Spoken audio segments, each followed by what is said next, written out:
തോബിത്ത് 5-ാം അധ്യായം 1 മുതൽ 21 വരെയുള്ള വാക്യങ്ങൾ.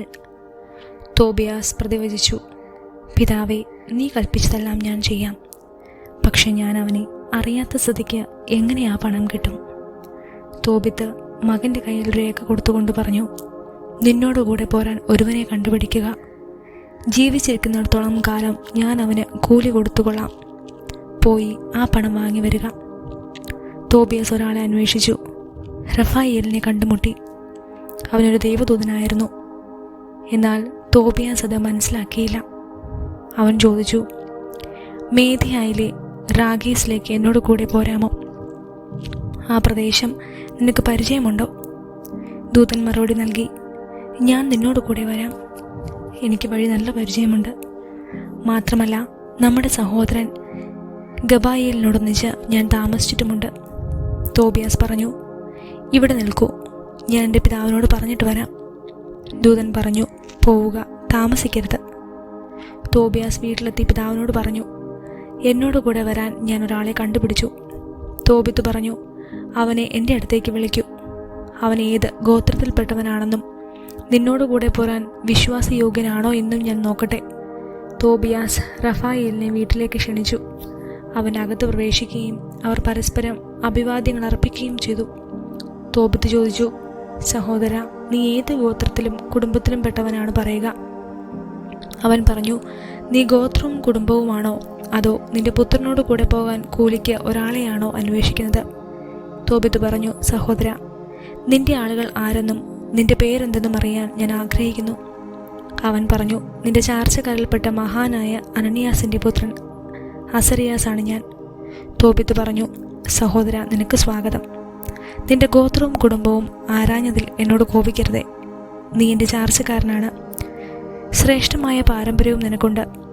ആരാധിക്കാനും അജഗണത്തിലെ കടിഞ്ഞുലുകൾ, വിളവുകളുടെ ദശാംശം എന്നിവ അർപ്പിക്കാനും ജെറുസലേമിൽ ഒരുമിച്ച് പോയിക്കൊണ്ടിരുന്നപ്പോൾ മഹാനായ ഷെമായയുടെ പുത്രന്മാരായ അനനിയാസും യാഥാനുമായി ഞാൻ ഉറ്റ ബന്ധം പുലർത്തിയിരുന്നു. നമ്മുടെ ചാർച്ചക്കാരുടെ തെറ്റുകളിൽ അവർ ചരിച്ചില്ല. സഹോദര, നിനക്ക് ശ്രേഷ്ഠമായ പാരമ്പര്യവുമുണ്ട്. എന്ത് വേതനമാണ് ഞാൻ തരേണ്ടതെന്ന് പറയുക. ദിനം പ്രതി ഓരോ ദ്രാഗ്മായും എൻ്റെ മകന് വരുന്നത്ര ചെലവും പോരെ.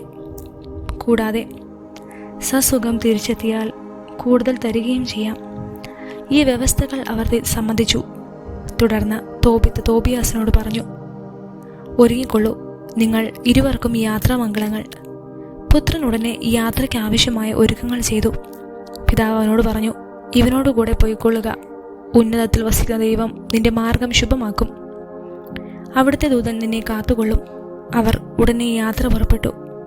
ആ യുവാവിൻ്റെ നായും അവരോടുകൂടെ ഉണ്ടായിരുന്നു. എന്നാൽ അവൻ്റെ അമ്മ അന്ന കരഞ്ഞുകൊണ്ട് തോബിത്തിനോട് പറഞ്ഞു, നമ്മുടെ കുഞ്ഞിനെ എന്തിനാണ് ഇങ്ങനെ ദൂരെ അയച്ചത്? നമുക്കവൻ താങ്ങായിരുന്നില്ലേ? പണമല്ല പ്രധാനം, അത് നമ്മുടെ മകനേക്കാൾ വിലപ്പെട്ടതുമല്ല. കർത്താവ് തന്ന ജീവിത സൗകര്യങ്ങൾ കൊണ്ട് തൃപ്തിപ്പെട്ടുകൂടെ? തോബിത്ത് അവളോട് പറഞ്ഞു, സഹോദരി, നീ വിഷമിക്കരുത്. അവൻ സുരക്ഷിതനായി മടങ്ങിയെത്തുന്നത് നീ കാണും. കാരണം ഒരു നല്ല ദൂതൻ അവനോടൊത്ത് പോകും. അവൻ്റെ യാത്രാമംഗളങ്ങൾ കരമായിരിക്കും. സുഖമായി അവൻ മടങ്ങുകയും ചെയ്യും. അവൾ കരച്ചിൽ നിർത്തി. തോബിത്ത് 6-ാം അധ്യായം 1 മുതൽ 17 വരെയുള്ള വാക്യങ്ങൾ. അവർ യാത്ര ചെയ്ത വൈകുന്നേരം ടൈഗ്രീസ് നദിയുടെ തീരത്തെത്തി അവിടെ താമസിച്ചു. തോബിയാസ് കുളിക്കാൻ നദിയിലിറങ്ങി. അപ്പോൾ ഒരു മത്സ്യം മുകളിലേക്ക് ചാടി അതവനെ വിഴുങ്ങിക്കളയുമായിരുന്നു. മത്സ്യത്തെ പിടിക്കുമെന്ന് ദൂതൻ വിളിച്ചു പറഞ്ഞു. അവൻ മത്സ്യത്തെ പിടിച്ച് കരയിലേക്ക് എറിഞ്ഞു. ദൂതൻ പറഞ്ഞു, അതിനെ വെട്ടിപ്പിളർന്ന് അതിൻ്റെ ചങ്കും കരളും കൈപ്പയും എടുത്ത് സൂക്ഷിക്കുക. അവൻ അങ്ങനെ ചെയ്തു. അനന്തരം അവർ ആ മത്സ്യം പൊരിച്ചു തിന്നു. അവർ യാത്ര തുടർന്ന് യഗ്ബദ്നഹയ്ക്ക് സമീപത്തി. തോബിയാസ് ദൂതനോട് ചോദിച്ചു, സഹോദരനായ അസരിയാസ്, മത്സ്യത്തിൻ്റെ ചങ്കും കരളും കയ്പയും എന്തിനാണ്? അവൻ പറഞ്ഞു, ഒരു പിശാചോ അശുദ്ധാത്മാവോ ഏതെങ്കിലും സ്ത്രീയെയോ പുരുഷനെയോ ഉപദ്രവിച്ചാൽ ഈ ചങ്കും കരളും പുകച്ചാൽ മതി. അവയുടെ ശല്യം പിന്നെ ഉണ്ടാവുകയില്ല. തിമിരം ബാധിച്ച കണ്ണിൽ കയ്പ പുരട്ടിയാൽ അത് മാറും. അവർ യഗ്ബാദിനായിലെത്താറായി.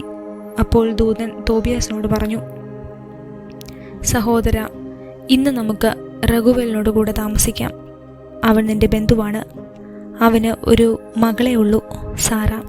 നീ അവളെ വിവാഹം ചെയ്യണമെന്നാണ് എൻ്റെ അഭിപ്രായം. അവളുടെ സ്വത്തും നിനക്ക് അവകാശപ്പെട്ടതാണ്. അവൾക്ക് അർഹനായ ബന്ധു നീ മാത്രമാണ്. അവളാണെങ്കിൽ സുന്ദരിയും വിവേകവതിയുമാണ്. ഞാൻ പറയുന്നത് കേൾക്കുക. ഞാൻ അവളുടെ പിതാവിനോട് സംസാരിക്കാം. റാഗേസിൽ നിന്ന് തിരിച്ചെത്തിയാലുടൻ വിവാഹം ആഘോഷിക്കുകയും ചെയ്യാം. മോശയുടെ നിയമം അനുസരിച്ച് റഘുവേൽ നിനക്ക് മാത്രമേ അവളെ വിവാഹം ചെയ്തു തരാവൂ.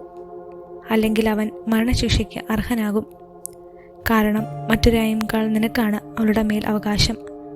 അപ്പോൾ തോബിയാസ് ദൂതനോട് പറഞ്ഞു, സഹോദരൻ അസറിയാസ്, ആ പെൺകുട്ടി 7 പേരെ വിവാഹം ചെയ്തതാണെന്നും അവർ ഓരോരുത്തരും മണവറയിൽ വെച്ച് മരിച്ചെന്നും ഞാൻ കേട്ടിട്ടുണ്ട്.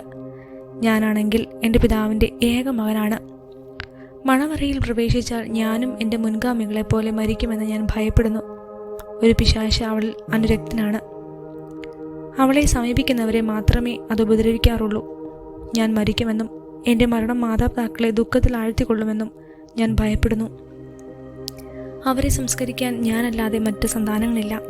ദൂതൻ പ്രതിവചിച്ചു, നിന്റെ ജനത്തിൻ്റെ ഇടയിൽ നിന്ന് തന്നെ ഭാര്യയെ സ്വീകരിക്കണമെന്ന് നിന്റെ പിതാവ് ആജ്ഞാപിച്ചിട്ടുള്ളത് നീ ഓർക്കുന്നില്ലേ? സഹോദര, ഞാൻ പറയുന്നത് ശ്രദ്ധിക്കുക.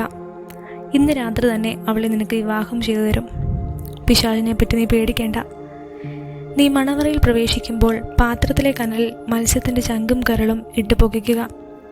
അതിൻ്റെ മണമേറ്റലുടൻ പിശാച് ഓടിയകലും, പിന്നീട് ഒരിക്കലും വരികയില്ല. നീ അവളെ സമീപിക്കുമ്പോൾ നിങ്ങൾ ഇരുവരും എഴുന്നേറ്റ് നിന്ന് കാരുണ്യവാനായ ദൈവത്തെ വിളിച്ചപേക്ഷിക്കണം. അവിടെ നിങ്ങളെ രക്ഷിക്കുകയും നിങ്ങളോട് കരുണ കാണിക്കുകയും ചെയ്യും. നീ പേടിക്കേണ്ട. അനാദി മുതലേ അവൾ നിനക്കായി നിശ്ചയിക്കപ്പെട്ടവളാണ്. നീ അവളെ രക്ഷിക്കും. അവൾ നിന്നോട് കൂടെ വരികയും ചെയ്യും. നിനക്ക് അവളിൽ സന്തതികൾ ഉണ്ടാകുമെന്ന് ഞാൻ വിചാരിക്കുന്നു. തോബിയാസ് ഇത് കേട്ട് അവളിൽ അനുരക്തനായി തീവ്ര അഭിലാഷം പൂണ്ടു.